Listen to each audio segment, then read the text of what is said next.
فلافل وكده. اه ربنا يرزقك يا رب. الله يخليك.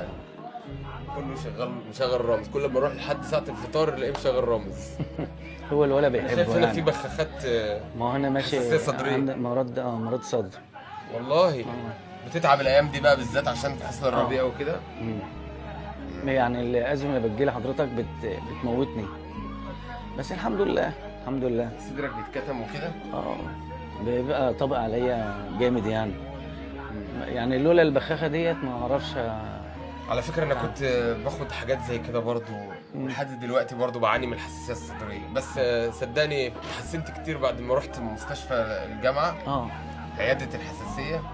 عملوا لي اختبار كده، اختبار جلديه، اه انا يشوفوا حضرتك ايه ما. المواد اللي انا عندي منها حساسيه من الطبيعه في الجلد. اه وبيدوني بقى حاجات بمشي عليها كده زي مصل كده وقائي.